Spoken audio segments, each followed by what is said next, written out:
আপনাদের মতো যারা আছেন, যারা হচ্ছেন এলিট ব্রিড, আপনারা কোন মুখে আমাদেরকে ব্লাডি সিটিজেন বলে কোন মুখে আবার হচ্ছে গরিবদের কাছে ভোট চাইতে যাবেন? আপনারা নির্বাচনের আগে ইস্ত্রি করা পাঞ্জাবি আর বড় টুপি পরে একদম ইরি খেতে নেমে যান। এই মানুষ এই হিপোক্রেসি এখন এগুলা বুঝে।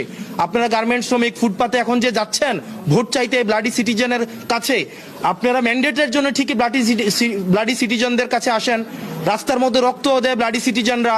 এই ব্লাডি সিটিজেনের রক্তের উপরে দাঁড়িয়ে আপনারা বিদেশে ব্যবসা করেন, ছেলে মেয়েদেরকে বেগম পাড়ায় রাখেন, সেফ এক্সিট নেন, ডুয়েল সিটিজেনশিপ নেন, এবং নিরাপদ যখন দেখেন তখন বাংলাদেশে এসে ব্লাডি সিটিজেনদের রক্তের উপরে দাঁড়িয়ে তখন আবার নির্বাচনে দাঁড়াবেন।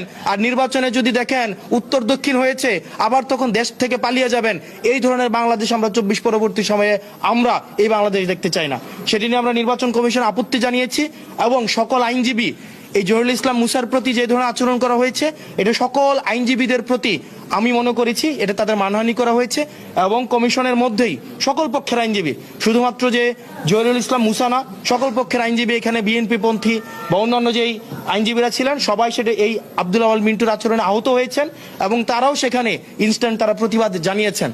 এখন আমরা কমিশনের দৃষ্টিতে এটি এনেছি এবং এই ঘটনার পুনরাবৃত্তি যেন বাংলাদেশে না ঘটে, এই